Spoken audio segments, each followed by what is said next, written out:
제2편 토마스 복음. 이스라엘 사람 토마스.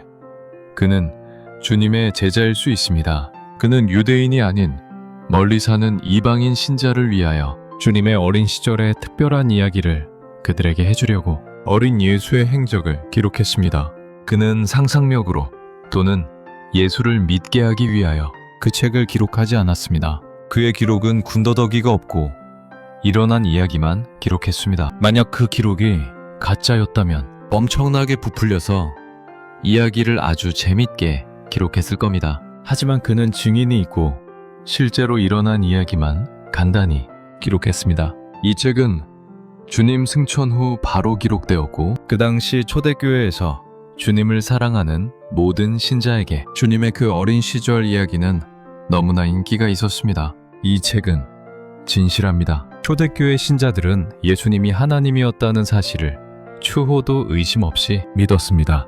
그만큼 살아있는 증언이 많고 그 기록의 진실성 때문입니다. 오히려 21세기 종말의 시대에 예수님의 존재를 의심하고 긴가민가하고 있습니다. 21세기 종말의 교회가 왜 주님을 배교하겠습니까? 그것은 확신이 없고 주님을 만나지 못했기 때문입니다. 적그리스도가 곧 등장하여 초자연적인 기적과 엄청난 지식으로 여러분은 설득할 때 여러분은 그의 말에 설득당하지 않을 자신이 있습니까? 사탄은 성경을 너무나 잘 알고 있을 뿐더러 모든 다른 이방 종교의 창시자입니다. 우리는 믿음에 더하여 지식으로 무장하고 반박할 수 있어야 합니다. 나는 여러분들에게 이 어린 예수의 행적을 소개하면서 많은 신자들이 편견으로 전설이나 가짜라고 믿고 싶어하는 심리에 실망했습니다. 우리 주님은 하나님으로 사람의 몸을 입고 왔습니다. 그런 그분이 어린 시절이 우리와 같다고 생각하면 바보 아니겠습니까? 그분은 마리아의 다리 사이로 나오지 않았습니다. 그분은 오직 의심받지 않기 위하여 인간의 관습대로 했습니다. 그리고 마리아의 젖을 물었습니다. 왜요? 그분은 사람인 척 해야 했기 때문입니다. 그분이 뭐가 부족하여 공부를 했겠습니까? 여러분, 적그리스도는 사람으로 온다고 믿습니까? 그래서 그가 유명한 정치인 중 누구라고 생각합니까? 적그리스도도 사람의 몸을 입고 나타납니다. 이사야는 환상에서 그는 사람이 아니라고 했습니다. 우리는 다시 생각해야만 합니다. 깊이 생각해야만 합니다. 사탄이 정경 66권이 확정지어질 때 손 놓고 가만히 있었겠습니까? 그는 분명히 성령께서 간섭하셨지만 교묘히 마치 가룟 유다 속에 들어가서 주님을 배반하게 했듯이 그는 그런 일에는 천재입니다. 복음서 저자들은 한결같이 주님의 행적을 다 기록한다면 그 기록을 저장할 곳이 없을 정도로 많다고 했습니다. 오늘 우리 앞에 놓인 성경 66권의 숫자를 보면서 나는 적그리스도의 이름 666을 떠올렸습니다. 주님의 신성과 지옥과 천국의 실체를 기록한 모든 기록들은 사탄은 폐기하고 감추었습니다. 오래전 나는 사해사본 번역된 책을 다 읽었습니다. 그리고 나는 내가 궁금했던 모든 질문들이 다 사라져버렸습니다. 오히려 성경을 더 잘 이해하게 되었습니다. 모든 것이 영화처럼 선명해졌습니다. 어느 날 잠이 깨르는데 주님이 내 곁에 서서 이렇게 말씀하시면서 사라졌습니다. 내가 너에게 하늘과 땅의 비밀을 가르쳐 주었다. 그러고 사라졌습니다. 나는 내가 읽었던 기록들이 다 사실이었구나 하고 깨달아졌습니다. 여러분, 편견을 버리고 더욱더 주님의 깊은 곳까지 지식이 더해지기를 바라는 마음에서 토마스 복음을 소개하는 겁니다. 자, 제2편 토마스. 복음엔 무엇을 기록하였을까요? 아마도 토마스는 어린 예수의 행적으로 그분의 신성을 전파하고 그분이 하나님이었다는 것을 증언하고 싶었던 것입니다. 이제 그 기록을 들어볼까요? 어느 날 어린 예수는 어떤 집의 위층에서 놀고 있었는데 같이 놀던 한 아이가 집에서 떨어져 죽었다. 그 광경을 본 다른 아이들이 모두 달아나고 예수 혼자 남았다. 죽은 아이의 부모가 와서 예수가 밀어서 떨어졌다고 비난했다. 예수가 내가 떨어뜨린 게 아닙니다 라고 대답했다. 그러나 그 부모는 계속해서 비난했다. 그러자 어린 예수가 지붕에서 뛰어내려 죽은 아이의 옆에 서서 큰 소리로 제 놈 일어나서 나한테 말해봐. 내가 아래로 널 떨어지게 했어? 라고 물었다. 죽은 아이가 즉시 일어나 아닙니다, 주님. 주님은 나를 떨어지게 하지 않았고 일으켰습니다. 라고 대답했다. 그것을 본 사람들이 놀랐다. 아이의 부모는 그런 징표를 보여준 하나님께 영광을 돌리고 어린 예수를 숭배했다. 며칠 후 이웃 청년이 장작을 패고 있었다. 도끼가 떨어져 발등이 둘로 쪼개져 청년은 피를 흘리며 죽게 되었다. 비명소리가 나고 사람들이 몰려들었다. 어린 예수가 그리로 달려갔다. 군중을 헤치고 들어가 청년의 다친 발을 잡으니 즉시 나았다. 예수가 청년에게 자, 일어나세요. 다시 장작을 패세요. 그리고 나를 기억하세요. 라고 말했다. 그 광경을 본 군중들이 어린 예수를 숭배하고 하나님의 성령이 참으로 이 아이의 속에 산다. 라고 말했다.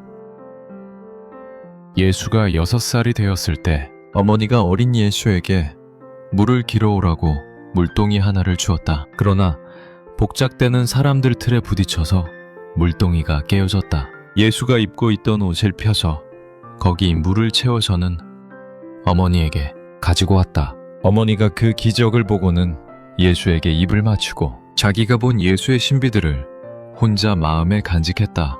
또 한 번은 씨 뿌리는 철에 아이가 아버지와 함께 씨를 뿌리러 밭으로 나갔다. 씨를 뿌릴 때 아버지가 씨를 뿌리고 아이가 밀알 하나를 심었다. 아이가 추수해서 타작을 하니 100배의 수확을 거두었다. 그래서 마을의 가난한 사람들을 모두 타작마당에 불러 씨를 나누어 줬다. 요셉이 남은 것을 받았다. 이 징표를 보여준 때는 예수가 8살이었다. 예수의 아버지는 목수였다. 그때 쟁기와 멍에를 만들고 있었다. 요셉은 어떤 부자에게서 침대를 만들어 달라는 주문을 받았다. 한 강목이 다른 것보다 짧게 되어 요셉이 어찌할 바를 몰랐다. 어린 예수가 자기 아버지 요셉에게 강목들을 나란히 놓고 끝이 가지런하게 만드세요. 라고 말했다. 요셉은 아이가 시키는 대로 했다. 예수가 반대편에 서서 짧은 강목을 잡아서 늘리고는 다른 강목과 길이가 똑같이 만들었다. 예수의 아버지 요셉이 보고 놀라서 아이를 껴안고 입을 맞추며 하나님이 이런 아이를 주셨으니 나는 축복을 받았다. 라고 말했다. 요셉이 아이의 정신과 나이를 보고 또 아이가 성장하고 있음을 고려하여 예수가 문맹으로 남기를 원하지 않는 마음이 다시 들었다. 그래서 다른 선생에게 내리고 갔다. 그러나 선생은 요셉에게 아이에게 먼저 그리스어를 그리고 그 다음에 히브리어를 가르치겠소 라고 말했다. 선생은 처음 자카리아 선생이 겪었던 소문을 들었나 보다. 그 선생은 어린 예수의 학식을 알고 두려워했던 것이다. 선생이 알파벳을 써놓고 여러 시간을 가르쳤지만 어린 예수는 대답을 하지 않았다. 이윽고 예수가 선생에게 당신이 정말 선생이라면 글자를 잘한다면 알파의 힘에 관해서 말해보시오. 그러면 내가 베타의 힘을 말해주겠소. 라고 말했다. 화가 난 선생이 어린 예수의 머리를 때렸다. 머리를 다친 아이는 선생을 저주했다. 선생이 즉시 기절하고 땅바닥에 엎어졌다. 아이가 요셉의 집으로 돌아갔다. 그러나 비탄에 잠긴 요셉이 아이의 어머니에게 이렇게 명령했다. 이 아이를 화나게 하는 사람은 누구나 죽으니까 절대로 바깥에 나가지 못하게 해요. 라고 말했다. 얼마 후 요셉의 친구인 다른 선생이 나타났다. 선생이 요셉에게 아이를 우리 학교에 데리고 오시오. 어쩌면 아첨을 해서라도 그를 가르칠 수 있을 거요. 라고 말했다. 형제여, 감히 해보려고 한다면 당신이 데리고 가시오. 라고 말했다. 선생이 두려움과 깊은 걱정에 쌓여 예수를 데리고 갔는데 어린 예수는 기꺼이 따라갔다. 당당하게 학교에 들어선 예수는 책상에 놓인 책을 집어들었다. 그 안에 글을 읽지도 않고 성령으로 말하고 옆에 서 있던 사람들에게 율법을 가르쳤다. 수많은 군중들이 모여들어 예수의 말에 귀를 기울였다. 모두 그 아름다운 가르침과 웅변에 놀라고 어린아이가 그런 가르침을 주는 데 대해 또한 놀랐다. 요셉이 그 소식을 듣고 겁에 질렸다. 그 선생도 미련하게 굴지 않았나 걱정하면서 학교로 달려갔다. 그러나 선생이 요셉에게 형제 요셉이여, 이 아이를 내가 제자로 받아들였지만 이미 풍부한 은총과 지혜로 가득 차 있으므로 제발 당신 집으로 데려가 주시오 라고 말했다. 아이가 그 말을 듣고는 즉시 미소를 띄우며 당신이 올바로 말하고 올바로 증언했으니 당신 때문에 이미 얻어맞은 자가 치유될 것입니다 라고 말했다. 그러자 다른 선생이 즉시 치유되었다. 요셉이 아이를 데리고 집으로 돌아갔다. 요셉이 자기 아들 야고보에게 나무를 해서 집으로 가져오라고 시켰다. 어린 예수가 야고보를 따라갔다. 야고보가 나뭇가지를 줍고 있을 때 뱀에게 물렸다. 그래서 누운 채 죽어가고 있는데 예수가 다가와 물린 자국에 입김을 불었다. 야고보의 고통이 즉시 끝났다. 뱀의 몸이 터져버리고 야고보가 치유되었다. 그 일이 있은 후 요셉의 이웃 동네에서 한 아이가 병들어 죽었다. 그 어머니가 비통하게 울었다. 통곡 소리와 소란한 소리를 들은 예수가 달려가서 아이의 죽은 것을 보았다. 아이의 가슴에 손을 대고 아이야, 내가 말하는데 죽지 마라. 그리고 살아서 네 어머니와 함께 지내라 라고 말했다. 그러자 즉시 아이가 올려다보면서 웃었다. 예수가 여인에게 아이를 일으켜서 젖을 주세요. 그리고 나를 기억하세요 라고 말했다. 둘러서 있던 군중이 보고 놀라며 이 아이는 참으로 신이거나 하나님의 천사다. 그의 말은 무엇이나 완전한 행동이 되기 때문이다 하고 말했다. 어린 예수는 그 집을 떠나 다른 아이들과 놀았다. 얼마 후 집을 건축하고 있는데 대단한 소동이 벌어졌다. 어린 예수가 일어나 그리로 달려갔다. 한 사람이 죽어 넘어진 것을 보고는 손을 잡고 사람아, 내게 말하는데 일어나서 일을 해라 라고 말했다. 그러자 그 사람이 즉시 일어나 예수를 숭배했다. 그것을 본 군중이 놀라 이 아이는 하늘에서 낸 아이다.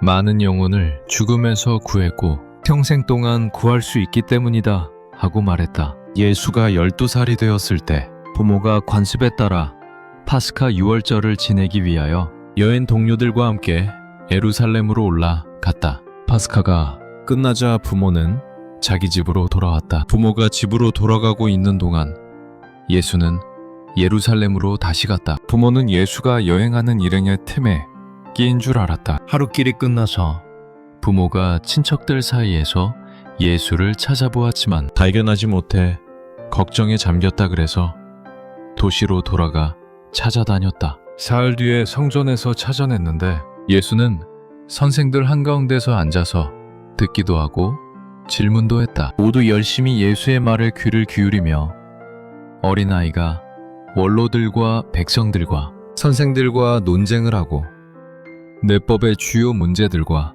예언자들의 비유를 풀어나가는 데 대해서 크게 놀랐다. 어머니 마리아가 다가가서 어떻게 우리에게 이런 일을 할 수 있느냐? 우리는 비탄에 잠겨서 너를 구석구석 찾아다녔단다 라고 말했다. 예수가 부모에게 왜 나를 찾아다녔나요? 내가 내 아버지의 집에 있어야 한다는 줄 몰랐나요?